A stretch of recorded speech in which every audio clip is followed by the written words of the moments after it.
terms of what I think May is doing, May was kind of hard for me actually learning because she has a bunch of, well, she's pretty well-rounded in terms of like defensively, offensively. Her tools are kind of weird. Yeah. And so learning how to use those tools was a journey for me in terms of like where they fit in terms of fundamentals. So the first three things that I wanted to go over sort of learning May were, the first thing is to not always end your strings in horizontal dolphin. The second thing is to learn how to, it's gonna sound really dumb, but the second thing is learn to run forward.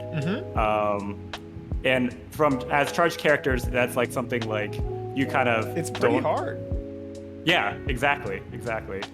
And then the third thing is to pay attention to when and how you're doing your dolphin cancels. So I'll go through those three. Hell yeah. All right. Thank you for signposting up front, by the way. For anyone who watches this and would like to be on the Rev2 review, it often helps to summarize your points at the beginning so that people know where you're going. Public speaking, it's a skill, just like anything else. All right, what you got for us? All right. So the first thing is ending your combos. So when I first started playing this game, you'll learn something like 2K, 2D, horizontal dolphin. This is pretty nice. And then you're like, you can do jump in, 2D, jump in, 2D, horizontal dolphin. This is nice. It's like a nice combo, gets you the knockdown. And I'm like, okay, I'm good to go. I'm good to play Guilty Gear. And then I kind of ran into a plateau pretty fast because I'm like, okay, I'll do this, or I'll IAD. Wait, don't dash at me. Oh man, Chip's short. But I know this because I play this game. And so I would either IAD or like run up 2D. And I'm like, okay, May doesn't have any damage and May doesn't have any mix. Like, what's wrong with me? Or like May sucks. So here are basically the drawback of ending your combo in S Dolphin is that you get the knockdown and it's a decent knockdown, but you don't really get too good of a mix unless you're in the corner. So for example, well, with Chip you kind of have like a slow yeah, you kind of can probably get more against me, but so yeah, I might be able to safe jump you. Run the... Actually, no, you should have gotten hit if that was meaty. So I don't even think that was I don't even think I can get meaty. Yeah. So I can't even get meaty off of Chip in mid-screen. That all changes if I'm in the corner, but like it's nice to just start out with like mid-screen stuff. Yeah. So then so what really opens up the game is usually also if you score a hit, like if I want more damage, I have to spend like meter to do it. But basically the lesson here is to as a bread and butter to start ending knockdowns in mid-screen with P-Hoop to start out with instead of S-Dolphin, because it really opens up May's offense. So for example, I showed I complained about three things. One was mix-up, 2 was pressure, and 3 was damage. So I can show you why in those 3 ways the P-Hoop mix-up gets you like off the ground way better. Okay. So with damage, I showed you like after the knockdown, I can't really get anything. Like I have to and I also kind of got a crappy knockdown, or I have to spend meter to do that damage. Does it show damage? Oh, I have to be P1. Yeah. Or I guess I don't need the number. Like you'll see the thing. Yeah. I can turn show damage information on. There we go. Oh, okay, cool. So for 50% meter, I get, I don't know. Oh, wow, Chip takes a bunch of health. So that's like 200 damage for 50, but I have to pay 50 meter. Yeah. So for like P-Hoop though, I can like do something, I can be greedy. Oh. Sorry. Oh, I meant, I was gonna hit you on the knockdown, so it's so with the hoop cancel, I can get just as much damage without even spending meter. And that, like, when you want to talk about like why May's so threatening, it's because of that. It's like I can score in mid screen without using any meter. Like I can get that. That's pretty sweet. So that's damage. In terms of pressure and knockdown, it's also really threatening because I can go high or low with the hoop, and this is kind of safe. So I can do knockdown, and then I can just choose to release if you DP, for example, if you want to kind of like DP after this. I tried, trust me, I tried. It's cool. It's cool. And then I can like, sort of like threaten stuff, and that like makes your pressure a lot safer. You can also use it offensively, where if I don't think you're gonna DP, I can release the hoop and start pressure again. And so those make like the hoop really nice to use. I don't have to be in the corner to threaten like really cool pressure. So that is P hoop set play. There's other like cool forms of set play. For example, I can do ball set play, and that's like really complicated. But like for beginners, or if you really want to get stuff cooking, like started out, yeah, P hoop's like really nice. Cool. So next thing, learning how to run forward with May. This took me like, I would say I don't know if I was able to get out of intermediate bracket without learning how to run forward really well. I was like sort of on the cusp. And then I think like I was learning how to run forward with May, and like I either graduated at intermediate bracket or like whatever. Or like afterwards I was like looking more into it. So basically, similar to like my like initial mindset of like either IAD in or like Dolphin or like kind of 2D, I was like that's like all you need to do with May, right? You'll get stuff in. I'll do this, or IAD, or like bar slash, and then end the combo. What I realized was people who are good at neutral and good at catching the mid-screen interactions are really good at covering your movement, because all three of these, or all two of these actions are sort of, they're in the same range, and they can get caught by the same options. Right. And even I think you do this a lot against me. Especially when I was starting playing, is like I would represent like these two options. And the problem with that, when you're playing as May, is your opponent can like represent a couple different things. Like they can either like a 6P or like a neutral jump like buttons like JB or something. So I'll kind of do those two things. Sure. And maybe like you can kind of like I don't know how I do this. Like I guess I can do either of those things out of like bar slash.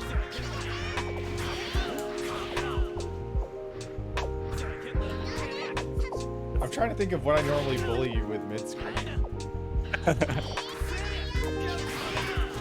You can also bully me with that. Yeah, that hurts. Once you start IDing, that's when I think I'm looking for 6Ps most of the time. Yeah, like usually it's like 6P, or what you do is you'll neutral jump JD or something like that. Yeah. And so it's like and then it'll be really easy. The other thing you can do is that opponents will do is they'll just like kind of jump back, and like they can kind of keep away from that, because this is all kind of like a set distance. Like it's kind of easy to like react to. So basically the learning there is like this is like kind of a good learning tool in general. Is like if you see that people are sort of reacting to that specific set distance, you can start to steal or feel safer kind of taking that space with a neutral dash. It's funny because that's like the first thing people learn, and it's like the second or third thing like people start learning these melee charge characters. And so like May's buns are actually pretty good. Like I will usually do like 5K, like goes into a lot of stuff. 2K and 2D are all like, they're all great buttons once you start to like play around with them in neutral. Wait, you're telling me that I don't know May Buttons that well. You're telling me that kick that she's doing is her 5K? Yeah, this is her 5K. That thing goes like half the screen. Are you kidding me? Yeah, this thing does everything. It's like active for 6 frames. It has low profile. It jump cancels. It's awesome. Yeah, her buttons are great. But no one knows this. That's the thing. Like, no one knows this because everyone thinks the Mei is this meme character that just dolphins all day. Yeah. And IIDs and has huge aerial buttons or jump-ins. Well, and one of the things that I hear come up a lot with not just Mei or even charge characters in Guilty Gear, but charge characters in any fighting game is like a lot of people have a hard time thinking about charge because it like thinking about a move as something that you queue up before you actually do the way you have to in order to do a charge input requires a little bit of it's like an additional concept that you have to keep in your brain, right? And once you learn how to do it, you kind of want to always have charge, right? You feel a little vulnerable if you don't have charge, right? You ever tried to play Guile in Street Fighter? It's like really hard to get a Guile to walk forward unless there's a Sonic Boom already out on screen for the same reason. Right. Those moves are so good, you want to have access to them all the time. That's right, Simo. Always be charging. Yeah, always be charging. Yeah, and when you learn the combos, you're like, oh, I have to hit my combos, so then I have to I have to be jumping in and then holding the charge back. Yep. And it can feel scary because once I start pressing forward, that means I won't have access to Dolphin until like I land a block or something. But you have to be okay with that. Mm-hmm. And like getting the habit to feel like, okay, I don't have Dolphin as an option, but I can still function pretty well, on offense. Yeah. So what did you do to get yourself to start walking forward more? How did you become okay with that? That is a great question. Oh, basically, I had to reverse engineer my hat. So basically, if you'll keep losing enough. For me, the way it happened for me, and it's really hard to do, is you'll just be playing neutral sort of subconsciously because you have your habits. Yeah. And then when I noticed that someone is not, I basically noticed some people like weren't committing anything. They were either standing or they were like moving around. You know how it's like saying to you, like, you'll just like wait for me to like dolphin or like IID. I noticed people were doing that. Mm-hmm. And the realization that I came to was that my opponent isn't like playing around everything I'm doing. It's just that I'm doing this one thing really predictably. Yeah. And then I had to reverse engineer. I was like, okay, if I'm doing this one thing predictably, I had to figure out then there must be some option that I actually have available to me that they cannot cover both things. So I was like, what is the thing that's, and this is like the heart of fighting games, like what are they not covering? And so it felt really weird to be like, okay, they're standing still, but they're looking for a jump in. So then I have to just run up and like press any button, and they probably won't react to it. Yeah. And then I tried that a couple times, and I was like, whoa, that actually worked. and then that's like when it started clicking. It's like now I have acquired the skill to figure out get a sense of what my opponent is trying to play around. Mm-hmm. So then I know when to rotate like a slower jump in versus like just approaching closer to the ground. Yep. That makes perfect sense. When I play against Meis, the first thing that I look for them to do is jump around like idiots and press buttons, right? Because if I don't look for that, then I'll probably get caught by those buttons, or at the very least I'll give her the screen space she wants. But if I do, it's usually pretty easy to anti-air her if that's the only thing I need to focus on. Yeah.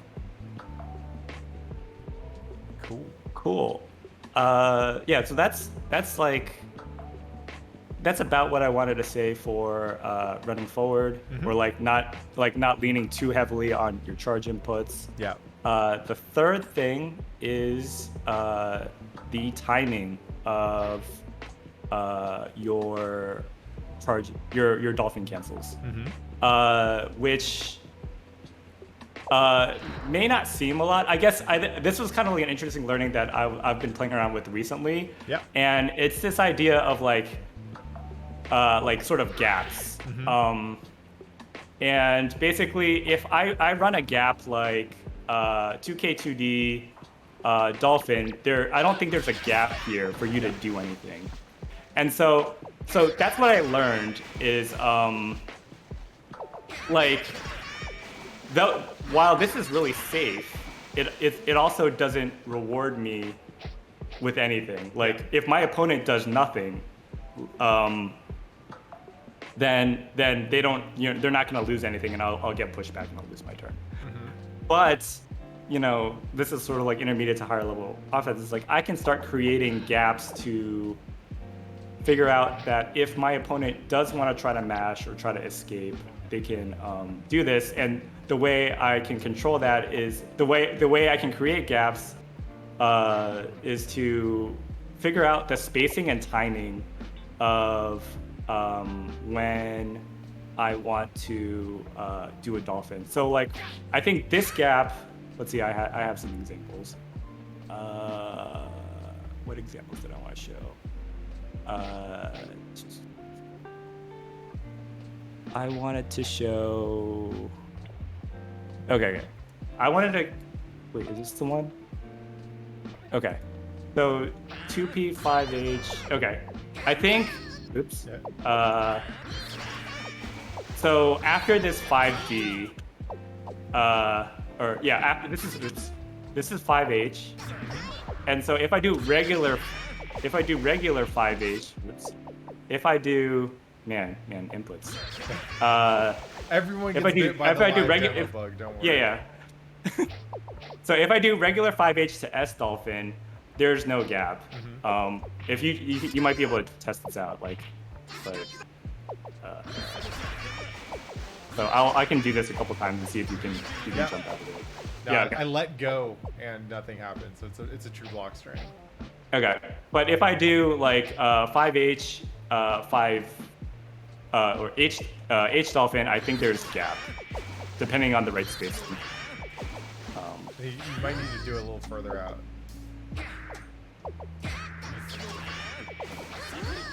Oh my god. Yeah. So stuff like that is like kind of nice and tricky. It's like you can start creating these gaps and create higher reward sort of strings to sort of push. And like the reason why 5H is a nice tool is 5H is May isn't plus on a lot of things, but 5H is +7. So like it's like kind of hilarious. So like I can run stuff that like would make you want to mash out of stuff. Another common one I'll use is this is for everyone's is the far slash, like 5K far slash a frame trap. That's also super useful. And those two are probably the most common strings I will play around with as a player. Cool. So yeah, what are the kind of things that you do to get people to mash? So it depends on the character and situation, I guess. So for the 5D, the easiest one is to threaten a redash in. Yeah. That would get people to mash. Some people just don't know. Like some people will just intuitively think this far slash has pushed them far enough, but because S Dolphin is so fast, it can catch both a quick jab and a jump out. Like people will think that they're far enough to jump out of here. Yeah. But they're not. Yeah. That's why that one's really super useful. And and I don't know if I'd go. Sure, I'll just go over this now. Sure. If you have 50% meter as May, or if you see your opponent is playing maybe at 50% meter, you basically have to be careful because anytime if you want to get hit, I guess I can also like anytime I get 50% meter, I can like automatically combo into like big damage. So it's like, Yeah. that's like the threat of Mei. That's a lot of fucking damage. All right. And so like I don't have to do much to sort of like catch you in a, or like I want to make it as easy as possible for me to catch you into like a dolphin, which is already easy for me to do in neutral. Then you have to worry about like me sneaking and stuff and strings and stuff. Yeah, I'll say when I play against Mei, I'm usually not looking for the mash opportunity too much, but I am looking to get the fuck out of there. So catching jump outs is huge.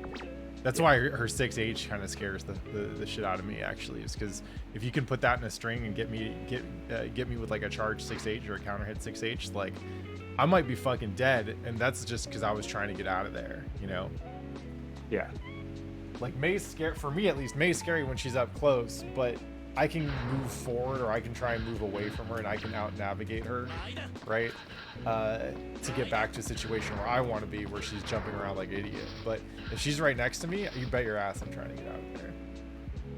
Yeah, that's a good point. Yeah, so in general, like you won't have to worry about if you're sort of out of that range, like that this like dolphin /IED range, like you're pretty safe. It is still like a decent range, but like that is sort of like how far you need to space yourself out. All right. Yeah, we can move on to things about tips against playing my character. Aetherbeat, if you're still in chat, better break out that pen and start taking some notes. What you got for us, Ken? What do we need to be doing more against Mei? Let's see. Okay. The first thing I wanted to do was talk about all the sort of parameters against playing. Basically, one is feel comfortable playing against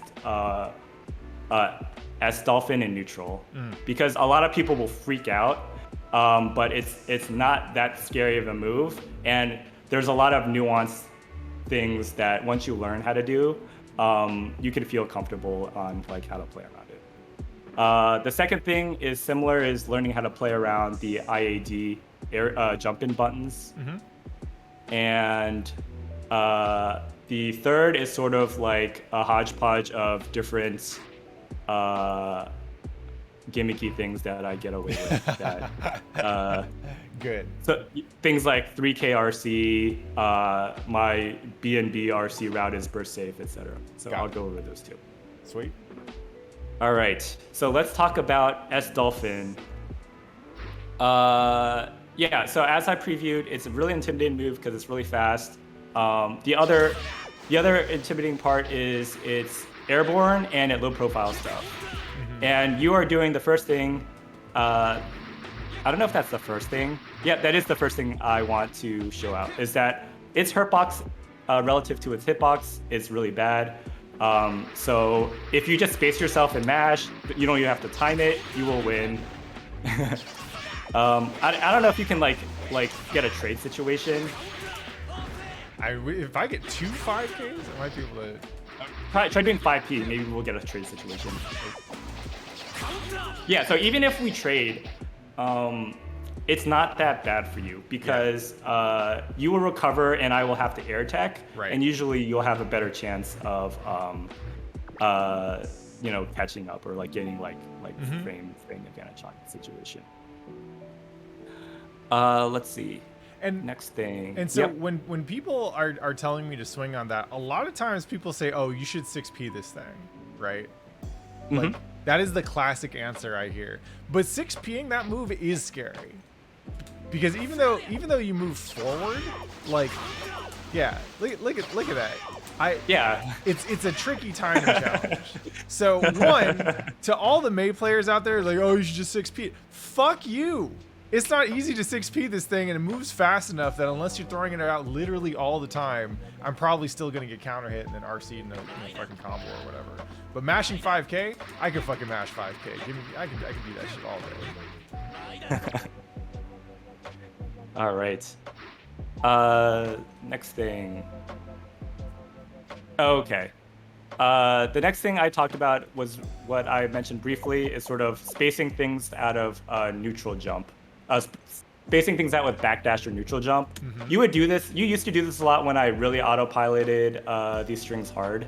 So if I did something like, I think I'll do something like far slash. Oh well, we kind of demonstrated that was. Oh no. Well, I think we demonstrated that this was a frame trap, but I think that you can jump out of it if I do a longer string. Yeah. So, all right. If I did something like, oh, All right, I tried. yeah, Oh yeah, there's it. yeah. So you can, or yeah. I wonder if I have an example. Yeah, I don't know, but basically, after interactions, or maybe I won't do anything. Like maybe I'll just hit you, hit you, wait for the recovery, and then go for it. If you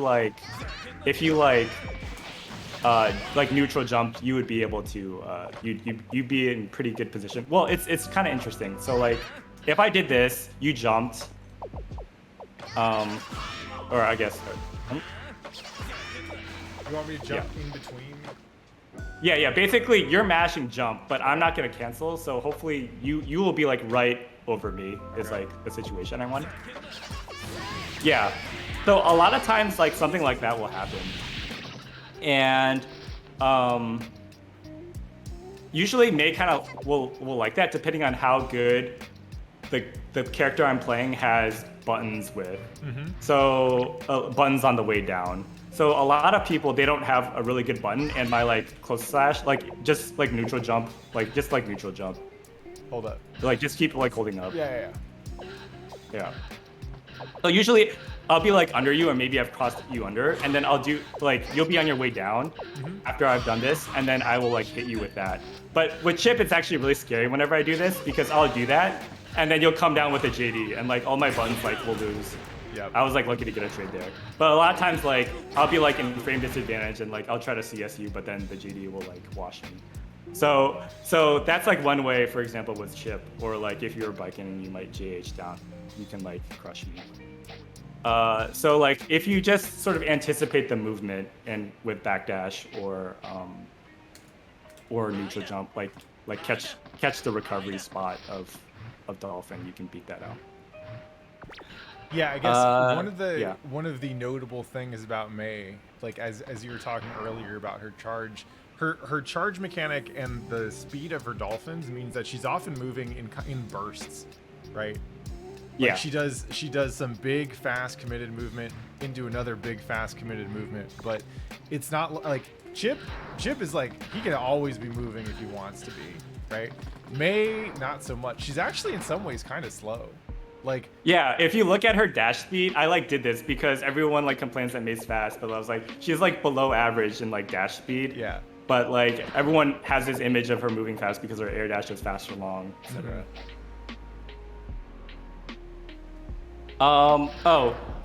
In terms of risk reward, we don't talk about this very much, but it's like kind of important to know because it helps you make more informed decisions about just like blocking. Yeah. So like, compared to Strive, like Strive is a whole different character, and people like really can complain about Dolphin. But in Xrd, the risk reward on May Dolphin isn't actually that high. Like if I don't have meter. Yeah. So like on block, like okay, on hit. Let's talk about on hit and on counter hit. So like on hit without meter, I can't do anything. Like it pushes me out. Yeah. Like it might scare people, but like you might feel okay to like just take a couple hits because I got like 45 on Chip. So like and I don't have pressure out of here. Like I can't continue. Right. So you don't have too much to worry about. The other thing is even on counter hit, like I don't know if you can force counter hit. Oh, yeah, so yeah, like even on counter hit, I can't do much. Yeah. So that kind of shows that it's not the end of the world when you get hit a couple times. The other thing to note is on block I'm minus, and I will pretend even on block and on hit, because I'm not actually plus, I will do things that will look like I'm plus or I have free pressure in cases where I don't actually have free pressure. Yeah. And the way that you can take advantage of this is if I'm too predictable on the follow-up, you can punish me for it. Gotcha. Wait, hold on real quick. Hey, Jesse, thanks for 3 months. Appreciate it. All right. What am I doing? Awesome. So I will hit you. We can try this both ways. One is I'm gonna dolphin, and you will block or get hit, and then I will instant air dash for like JS, and you can either do like neutral jump JP or like air throw me, and you should be able to get this easy. Oh wait, let me actually air dash that. Well, I went for it. Yeah. Well, yeah. Well, I guess this is what happens when you mess it up. Yep.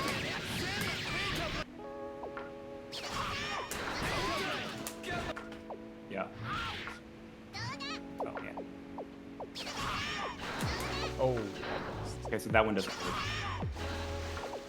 Sorry if I'm like chunky or. Nah, you're good. Yeah. Looks like I'm gonna be too high. Chip for 6P like, against May can be a little finicky because it moves him forward. So if you're over my head like this, I would probably be looking for either an air throw or like you said, JP. Whatever. I could probably get JD in there. Yeah. But yeah, I see what you mean by this is something that looks like something you would do when you're plus, but you're not. Yeah. It's frame data isn't real, Kev. It's all in the mind. Or in this case, it's real. If you believe that you're plus, then you're plus. Who am I to tell you that you're not? This is more like if I don't say that I'm minus, then you believe I'm plus. Yeah. It's like the opposite. Yeah. Yeah. Well, and like we just saw 5 minutes ago, like I don't fucking know May buttons. They all look more or less the same to me outside of some rather notorious offenders. So, if I haven't done the work and you can cash in on that, then by all means, Yep. All right. And that's, let's see. Yep. Let's see how to, okay. Next is IAD.js. Mm-hmm. Okay. Let's see, what did I want to talk about here? Okay.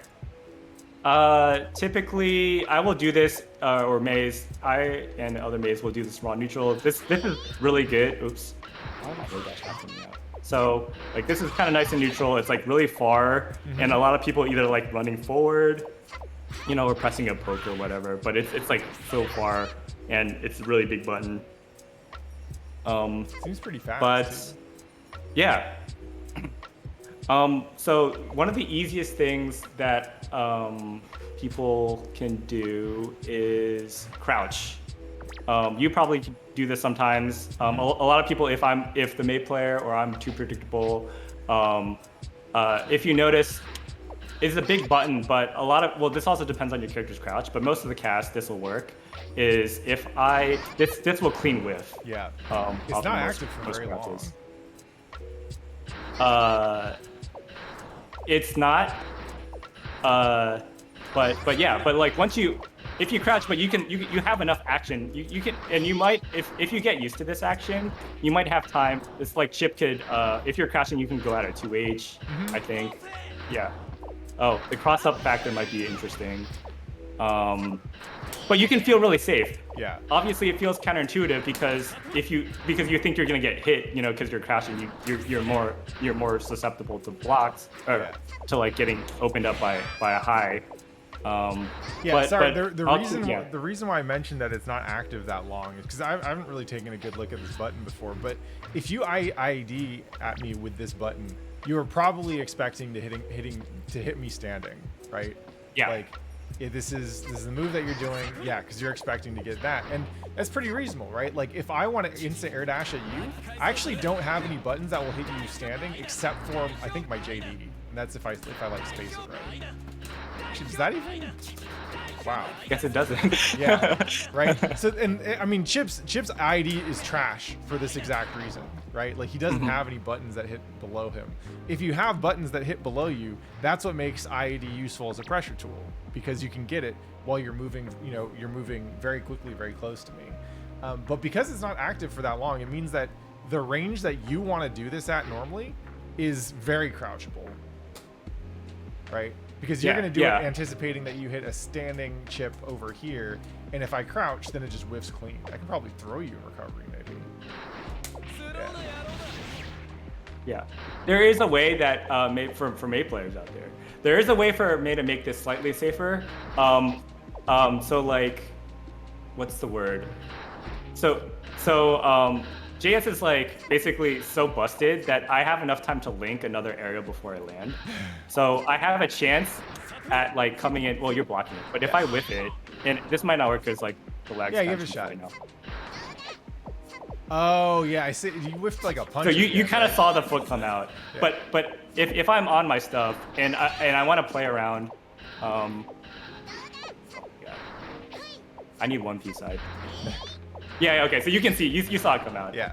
So basically, there you go. Yeah. So I can really cover it if it clean whiffs because JS recovers so fast, which is a little bit of a privilege May has. But you know, there's some execution I can miss it sometimes, or you can just like punish. It's not as, you know, you can have some counterplay with JS. So that's crouching. What else? The most common way I will steal a turn or try to steal a turn is like off of the far slash jump cancel. And you can use all of the normal. Oh my god.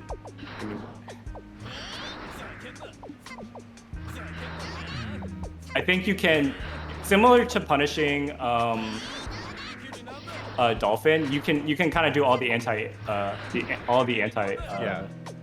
air stuff, like throw, blitz. All the faster ones, yeah. Maybe neutral jump GP. Let's see. Oh, 6P might be too slow. Yeah, 6P is. It's actually not that great in anti-air. 2H, yeah, it's a little late. Yeah, maybe. Yeah. I think okay. air throw is probably the one that I would go for here most of the time. Yeah. So you can figure it out, but there is a big enough gap. Is sort of the story there. All right. Cool. That sort of wraps it up for IAS. And as I sort of mentioned with the things to learn about when you're learning May, if you see that you can kind of see how you can start playing around both the Dolphin and IED options with like a same suite of options involving like neutral jump or like 6P or like cool. So my hodgepodge of gimmicky stuff is sort of like point 3. So I love to do. Be careful when. Let's see. Will I get meter if you like reset? Yeah. Do we like burn all our meter? So one thing I'll do is I don't use 3K that much but people like love complaining about 3K because it's like really punishable if you're like ever blocking. Oh yeah, and your encounter gun effect. Yeah. It's like it sucks. That's why I never throw it out without meter.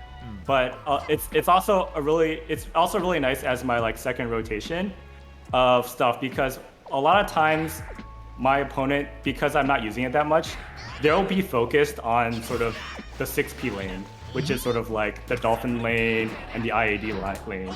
And then so they'll sort of start sleeping on the low lane. Yep. And so that's sort of when I can start taking advantage of it, and it often happens in the middle or the end of the round, which is perfect for like exactly what I need as like the final combo to like finish. So that's something that I sort of take advantage of a lot that people, you know, can start to pick up on if they start playing. Yeah. No, it's a good point, right? Like you're gonna have some tools in your arsenal that are good because you only use it once in a match, right? Yeah. Like leaf grab, I could probably get against most people, against anyone not named Pepsi or CT, I can get you with a leaf grab once in a set. Twice? I don't know, right? So you save it for when you can finish. And all right. Maze 3K is absolutely one of those tools, right? If you're not used to none of our other tools, you have to respect low, right? Yeah. And it has all these other weird features. A lot of times people will start like poking out like normals, and this will like go under them. Yeah. I don't know if there's like an example with chip. Yeah, so this will even like go It'll under probably that. go under like but people will think they're safe. Yeah. And if you want to play it, like sometimes if you just neutral jump it, like or you just stay far back enough, like you'll play around it. That's like maybe the more passive ways to play around it. All right. Let me talk about bursting May. Okay. The most common BNB is this.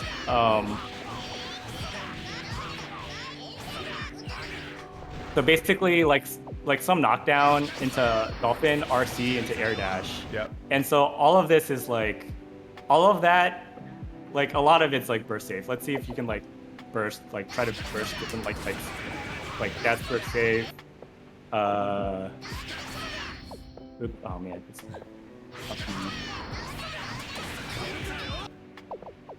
I know. I often burst here because I'm like, oh, this motherfucker is air dashing in a combo. Like, I don't want to get air dashed on. I'm just gonna burst, and you block it every single time, and every single time I feel like an idiot. Yeah, intuitively it's like, oh, May's like really close to me, but like the May privilege comes back in everything revolves back to like JS is busted. So like because JS is it recovers too fast, like I have enough time to hold back, and the Gatling doesn't come out, and that makes it burst safe. So in general, if you want to burst, in general you probably don't want to burst this route.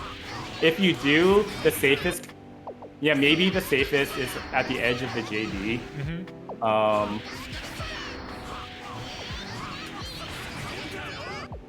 I think I can get that one, but also nothing's like ever like perfect at being burst safe. It's like if you are a little bit late or I'm a little bit late or on the cancel, like they'll catch. You can maybe catch the JD or the Ensenga at the very end, and usually I will have gotten most of the damage by then. But you're sort of saving yourself a worse knockdown. So that's sort of like the trade-offs there. Yeah, that's always the thing that fucks me up. Oh shit, Shablumps, thank you for the 24 months, home. That's one of the things that fucks me up about May when I play against her is like Chip kind of has to burst to avoid damage, not just that play, and so that's why that particular BNB fucks me up, because the moment I get hit, I'm like, no, get me out of here. I'm not generally as concerned with the May set play as I am with the fact that I just ate fucking 200 damage off a RC combo or something. That sounds pretty rough. Yeah, it sucks. Feel sorry for me. All right. Any other burst tips? Let's see if there's another route I'll do. It'll look something like this. Oh yeah. And it's like a dolphin loop. Every time I see her doing loops, I'm like, wait, what the fuck? Yeah, it's like it looks pretty sweet. I would recommend you can burst. So you don't want to burst the CS, but the dolphin should always be burstable. Okay. So don't people make the mistake. Okay. People make the mistake of bursting the CS, and that's bait. Because what I'm trying to do is, if I do it high, well, you bursted the dolphin there. Sorry. Yeah. Bursting this, right? Yeah. So that's bait. So like you'll be too high and I'll be low profile in that burst. But the dolphin there should always be burstable. Yeah. So that is another nice burst tip. Okay. One last thing. The last thing I will say is hoop setup, defending against hoop setup. Yeah. So I was like preaching how hoop setup's good. Hoop setup is garbage, and the one weakness is May cannot actually, unlike other projectile-based Oki, hoop Oki is not perfectly reversal safe. Okay. So I cannot confirm that I cannot make a gapless. To be technical about it, I cannot make a gapless string without reacting to whether or not you did a super or not. Okay. And the reason why is because the hit the attack level of hoop is 0, so it's like the equivalent of the hit stop of a jab. Right. So it's really bad. And so basically what happens is I have to guess. I basically have to hard read. So I'll do something like this, and I'll have to hard read that you did that. Like I can't go in and follow into it because the gap is too small. I see. So this enables you, if you want to fight against the hoop oki with reversal, you might feel more comfortable doing that because I actually have to make a hard read. And alternatively, you can mash before the hoop hits you. You can also, it also means there's typically a gap after the hoop hits you. And so you can either block, you can just wake up reversal, or you can block. You can even block the hoop, and then reverse. And then mash reversal out of the hoop. Yeah, because it's not a true block string. Okay, so the P hoop stuff is good, or at least it is more effective than just going for like S Dolphin as every finisher, but it's not quite. It's not like a fucking gunflame or charge stun edge. Exactly. Right. Or note. Yeah. Or tatami. It is a fancy set play tool that tries to pretend to be that. Yeah. Yeah. Exactly. Okay. Yeah, that's good to know. And I'm sure that once people start playing that game with you, where they're giving you a wake up DP or delayed DP or blitzing or mashing or whatever, you've got options, like you know how to play the game there. But it all starts with people understanding first that it's not quite. It's a little bit more porous than your garden variety projectile oki in this game. It's good to know. Yeah, and oftentimes if I see, my hands actually end up being very tied. Mm-hmm. So like if I see someone's willing to challenge it like more often, I might have to just completely F it and be like, I'm just gonna safe jump now. I see. Like it's not worth it. Yeah. Makes sense. Cool. So, yeah, that kind of wraps it up right? for yeah, I think it's a good time to move on. Sweet. Well, thank you so much for dropping the knowledge. Always a pleasure to have you. And honestly, I learned a lot just from this because I haven't spent that much time playing against Maze. So being able to actually dig a little bit more into her stuff was fucking awesome. Thank you, Espada, for the 14 months. The May army coming through, the whole fucking jellyfish pirate squad coming. Now let's go over. Actually, I'm gonna go ahead and open up a lobby so folks can start playing games. Kev, you're welcome to join in here. But before you and I start playing, let's go over some of the replays that we got to review. Yeah, let's do it. All right. We'll just make an open room called WC Play GG. If anyone wants to get in and start playing, get that head start, feel free. Jesse asks, is it too late to learn this game? No. There is a lot in this game to learn, right? And actually earlier, Jesse, you were commenting on how you appreciate that I was getting coached here, that I was accepting coaching, even though I am a veteran in this game. It's true. I've been playing this game for a long time. There are plenty of people who've been playing even longer than I have. And the fact is that even though there's I'd say a reasonably big experience gap between me and Kevatog, but each of these characters goes so deep that there's no way I would have the depth of knowledge that he has on May, right? And it's really cool. Like the reason we do this Rev2 review stuff is because even though I can play this game a whole lot, and I can play a couple different characters in this game. I'm not great at random select, but I can random select Exerd a lot better than many others. And despite that, right? Like you just when you pick up a character in this game and you go deep on them, you play them for several years, you learn things and you look at this game from a different perspective than everyone else, because everyone plays this game and thinks about it so differently. When we had hype for Sliced Bread, he's West Coast best bikin' out here last week on the Rev2 review, a lot of the things that he was talking about were things that I don't think about when I play, because chip players have to think about different stuff than bikin' players. And so if you want to beat a Biken player, you need to be able to think, at least understand a lot more of what they're thinking of if you want to play them. Yeah, absolutely, Jesse. Like Jesse, you and I are used to CVS2, where like, you learn what every character can do, and over time you learn all the bullshit and whatever. But the characters in that game tend to be a little bit more interchangeable, right? Yeah, matchups vary very differently, but everyone is kind of thinking about the same pretty like small subset of things overall. We're all playing some variation of the same game until you start getting into like P groove and A groove and stuff like that. With Guilty Gear, every character is its own game.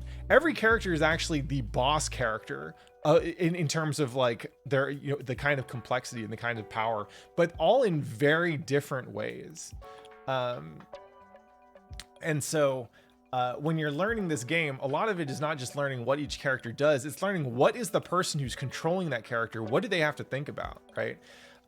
Like Zato is a great example. I have a pocket Zato. I learned Zato because actually it's because way back in the XX days, Tragic whooped my ass 30 games in a row with Zato, and I was like, yo, this character is so cool and I have no idea what's going on. I gotta learn how this character works. Oh, absolutely, Jesse. I've actually made that comparison before, though it usually just gets eye rolled. Like Zato is a very different character, and if you don't understand enough Zato to understand what a Zato player values, what they're thinking about, right? Under what situations are they thinking about protecting Eddie versus using Eddie as to win neutral or whatever? If you don't know how to think about it like that, or if you don't understand the conditions under which that Zato players have to manage Eddie as a resource, right? Then you won't be able to play effectively against a good Zato. And so there's always stuff that we are learning. So to your earlier question, it's never too late to learn Guilty Gear, because even if, like, I've spent a lot of my time learning this game, but the fact is I still have so much that left to learn. This game is, it's not like you learn the game and then you get to play it. Everyone is constantly learning the game at all times, and when we play, we're actually comparing our knowledge and what we're thinking about, our understanding of each other's characters and the situations and stuff against each other, right? So it's less like, did you do your homework because now you get to play the game, and more like you're just constantly absorbing all different kinds of knowledge. And the stuff that I like, even if you've played less than I have, it's entirely possible that you've played, the stuff that you've learned is not yet stuff that I've learned yet, because we don't all learn the same things in the same order, right? So it's not too late. I'd say if you want to jump into this game, fucking do it. We can hook you up with all the right people. And that's the other thing. Before we get into this, into the replay review with Kevatog, like, one of the reasons why this shit is so dope is because it means that this game is all about trying to understand each other, right? It's not like, ha, I knew this and you didn't know this, so I win and now I'm better than you. I'm going to keep my secrets, right? It's like, well, actually the better game that we get to play is when you and I both know what's going on, right? That's why Kev's here sharing this information. It's so that he can work on the layer 2 and the layer 3 stuff that only comes into play when I'm doing the layer 1 stuff, right? And then we both get to play that deeper game, because we know that there are people out there who are playing the layer 3 and 4 and 5 and 6 and 7 stuff, right? But until we get each other to that level, we don't get to play the game like that ourselves.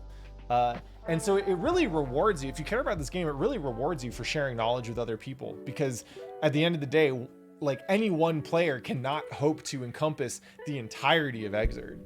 Anyway, hell yeah, Brad, we better see you tomorrow. Shit. All right. I'm going to open up that watch together shit. I'm going to send you a link, and we're going to go over these replays real quick. All right. Thanks, Brad. Yeah, shouts to Brad. Also, Last Cody coming through. I saw that. I think a recent Sajam video where he was talking about if it's just me and Last Cody playing Plessar forever, he'd be fine with that. And I was like, oh, that's sweet. That's something special. Y'all got something special, Last Cody. All right, not this. Okay, we're starting off with. Okay. Yeah. So the reason that Eddie is named Eddie in the XX series. Oh shit, Armin, thank you. Appreciate it. The reason that Eddie is named Eddie in the XX series is because the original voice actor died. And so what happened was, rather than call him Zato, they called him Eddie. They added a bunch of like reverb to his voice. And the implication is basically that Eddie is now the dominant like personality, right? That Eddie is moving Zato's body rather than the other way around. And then once they got like and that's kind of an homage to Zato's voice actor. They didn't want to recast or anything. But then when Exerd came out, they recast him, and it's Zato again, kind of back from the dead. Okay, let's see. So first one up is... You guys are good to start. Sorry. Getting into this minute, hour 37. Jammer is actually really equipped to... Oh, Gotcha. All right. So we're looking at you versus Aaron, yeah? Okay. Yeah. I'll send you the link here. So you should be able to just control the playback stuff yourself. Okay. Pick a username. Some shit all over the screen. Dolphins, bullets. I really wonder what's going on here with that. Stream Did it acting up a reset? little bit. What up? Oh, did something happen? I think I'm at the beginning. Am I at the did I move it to the beginning? You may have. Let's see. Yeah, I think so. Oh, okay. Do you have the timestamp that I wanted? So it was an hour and 37. Okay. Let's see. Hour 37. Yeah, this is working out. Yeah, there you go.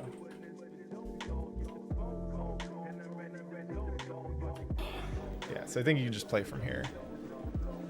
Okay. A versus Delta. Do I have? Is everyone hearing the audio, or Yeah, and we're trying to do this without the audio? You can, yeah, I'll turn the audio off. It usually just makes it a little easier to follow if we don't have the commentator audio. Okay, cool. So this is me versus Aaron, and I thought this was just a pretty good. I think what I wanted to highlight here was just how it was a good example of how I run my general game plan against the average matchup.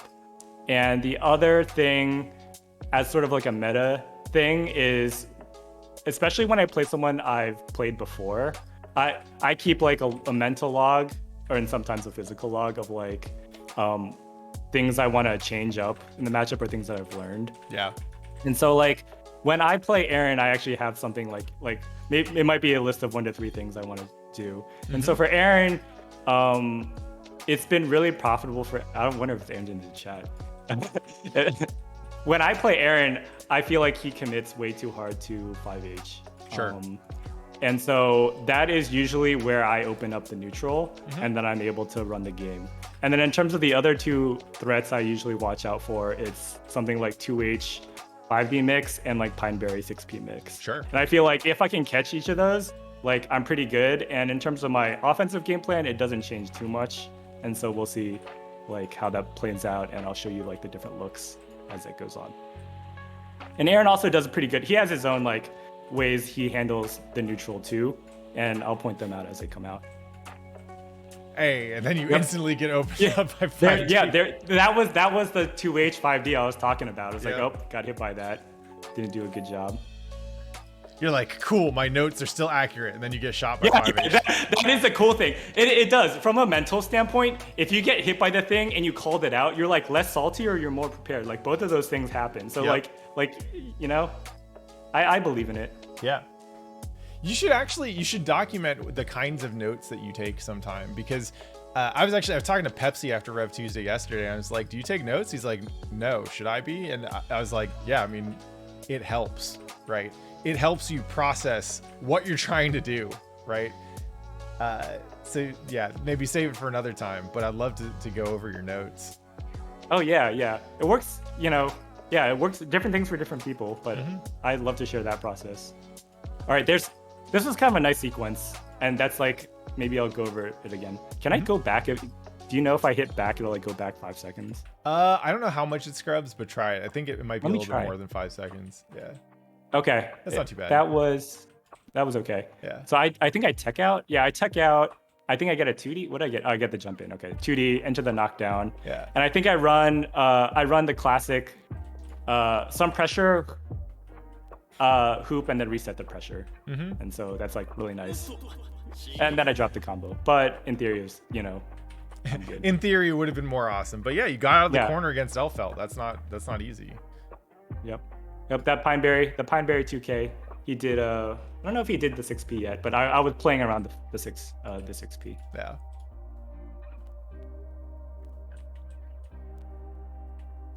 Oh. Ooh. Man, Pine Berry's, Pine Berry's fucked up. Yeah. All right. He's been going into, I would make a mental note, like 2H into, I don't know if I think I wanted 2D there. Yeah. Oh, good air throw. That's good. I like the sequence that he did there. He threw the Pine Berry. He felt pretty safe about controlling the ground. Maybe I'll... Oh, this went back really far. Okay, so he'll air dash over. He RC's Pine Berry. Yeah. And Aaron knows that, I don't know why I'm commentating airs. Well, I'm commentating airs game because it was a good way to play around my air dash. Yeah. Burst out. Okay. Yep, burning the burst. Yep, there's the shotgun pressure. Yep, that's me playing around the 5H. He has to use his burst there. All right, okay, this time. Oh yeah, that was another look. I'll call that out.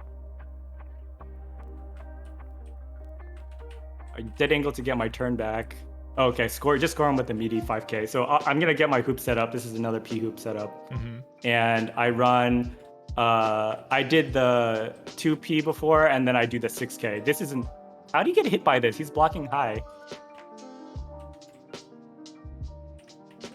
Oh, he got hit by the reset. Wait. Yeah, okay. He got no... Okay. I misremembered. Oh, wait. How did I get... See, now I'm like... It's funny because I hadn't seen this in a while. Yeah. Oh, man. I won't do this as much. Okay, let's see. Because it goes back further than I want. Oh, he did this... Did he do the same thing? Yeah, he did the same sequence. He threw the Pine Berry and he air threw the air dash. Yeah, but he doesn't even have to guess. Is what I'm learning now, is because he feels so safe that the ground is covered with the Pine Berry. Yeah. Oh, that was really fortunate. 5H versus Dolphin. That's common footage of Hoop messing up my offense. But it didn't matter. Oh man, Aaron knows Maze so well. Just round start, go under me. Go for the CS right here. Like this is a huge call out. Like what the hell? Yeah, I guess May. I don't think of May as a round start button character too much. Not really. But we don't have I huge don't reward. run at her at round start. Definitely not. I feel good about this. Here, wow. Aaron is respecting me so hard. He's blitzing. And I don't think blitz is that good there because I'm gonna go low. Like I'm strike throw. I don't know. I mean, sometimes that kind of thing is an indication that they're not actually thinking about the defensive situation. They just want to get out of it. Yeah.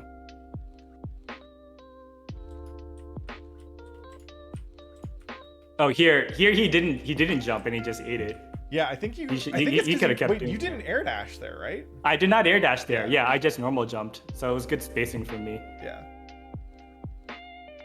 Here's a basically this. I like go through the whole rotation of hoop setups. So this one I just raw throw because he tried the blitz and it didn't work, and then now I'm free to throw. I think I feel that he's just like really scared. Yeah. And so like I can just run a bunch of stuff on him. Cool. I think that's good enough for this clip. Okay. Let's see. We'll move on to the next one is The next one you put up me versus Espada. Oh yeah, I could have done this. Yeah, sorry if this is like blowing up Espada. That's not my intent. My intent was to pick a match, and Espada was actually a pretty good sport because I work with him. Yeah. And when I was talking about how you need to learn how to run forward, Espada was like responding in the chat. So I don't know if he's playing or listening to the chat. Yeah. Okay, is this a spot where I want? Maybe. And so what I wanted to highlight out of this one was your movement and your decisions that you make in the mid-range, and how it usually crushes Espada's overcommitment to like dolphins and like IEDs and stuff. And he does a lot of just like raw jump-ins.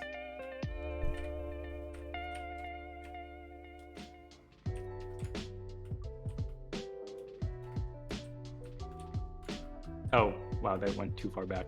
I was gonna let's see if I can catch it there because it's now one round apiece. Yeah. I think there's this interaction, and he jumps, and this is something I'm not good at yet. That I want to get better at is you're good at reacting. I don't know if you're reacting to this. It's cool because you're here. I can ask you. You're running forward, but you can jump in air to air this, because what happens is me as a May player, I have a lot of confidence in my JS, like normal jump IED JS. Yeah. This is something that like I could have talked about in the other part. But basically, we can only commit to different spots where we want to hit. If we want to IAD like your head or shoulders if you're standing, right, or we want to do a deeper jump and hit someone crouching. Yeah. But rarely are we ready for someone air to airing us, because we are so confident in those two options that if you do anticipate it, you can stuff it. Yeah. With pretty high reward. Yeah. So that was in all likelihood not a reaction. The thing about Chip, because he has so much air mobility, and because JP and JK are both very good anti-airs, if I think you want to jump, then I might just jump with the button, and I'll still have plenty of time to like air backdash or double jump, triple jump, whatever, right?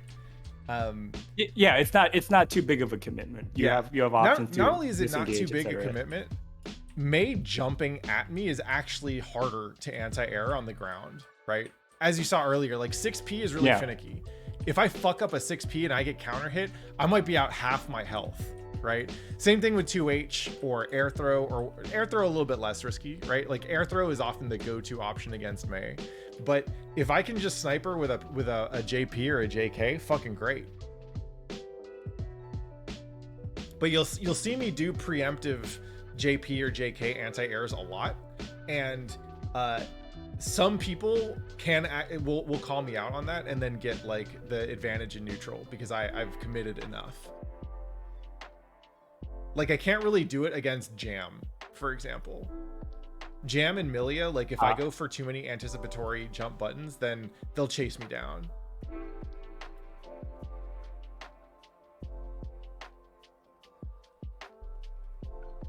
Oh, that went all wrong. It all went completely wrong. It was terrible. All right, here's where we left off.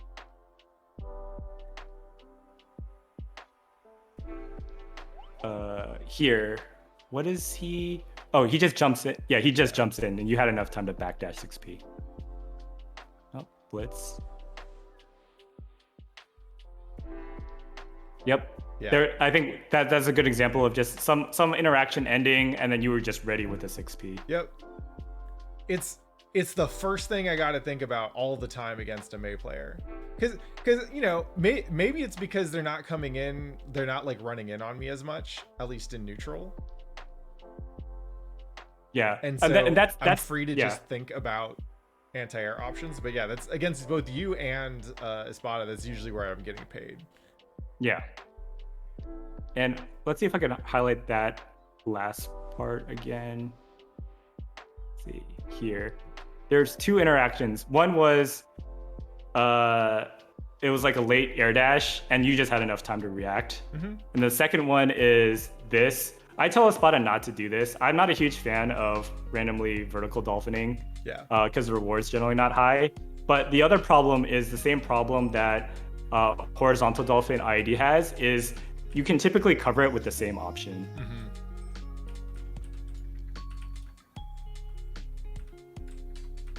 And so, yeah, it was good. You had enough time to backdash, punish. Yeah. Yep. That's all I wanted to show for that match. All right. I think there's one more clip. Let's see. Cali bursts. 8 minutes in. Okay.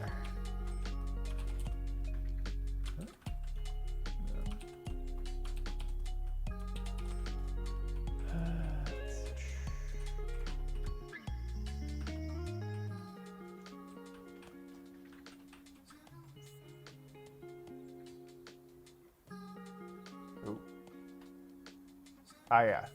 Oh, this is you versus Irene. Oh, I'm sorry. Did you want to finish? Was it at this? Oh no, it reset. All right. Maybe I'll just drive it. I think it's about 8 minutes. Yeah. Okay, here we go. Bring it back just a little bit.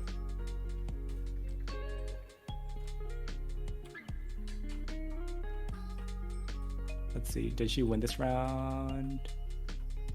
I think she wins this round and we go to game 3. Oh no, this is game 2. I wanted to see. Oh, this is game. This is fine. We can start off here. Okay. What I wanted to point out here was I think your match was a good illustration of how to fight. Can I pause? Let's see. Was how to fight in the mid range, and Irene does a lot of good stuff in this game of how you can fight in the close range. Yeah. Sort of. And Jam would be good for showing that. And it's kind of nice. It's like you don't always have to fight in one range or the other. Oh, she got her combos. Oh, yep. I know not to throw there. Okay. I think, oh no, I was able to get the grab here. Yeah. I was going to start pointing them out when they're like 2S starts becoming a play. Oh, do I win? I might win round 1. Let's see. Oh, was this the set where she 2S'd your ass like hella times? Yeah. I remember that. I think you can see me in the background. I probably You are in the background. Yeah. All right, she gets drops it. Yeah. Hey, Cayenne, thanks for the raid, homie. Appreciate it. No, I got unlucky. Yeah. I thought I hit it. Yeah, ball sucks. Me. I hate all of the quirky things that like just don't work out for me. There. Yep. Oh my god. That was driving me nuts because I don't play Irene that often, and I'm still learning a lot about Jam. Yep. And so usually that's free. And the two things that are unusual is one, it's the hitbox is super disjointed and it's really active. But usually in most matchups, like I find that as a free lane. There it traded again. And so this matchup just becomes a match of us fighting over that really short space, and it happened again. Like, it's funny that we can like count how many times this happens. Yep.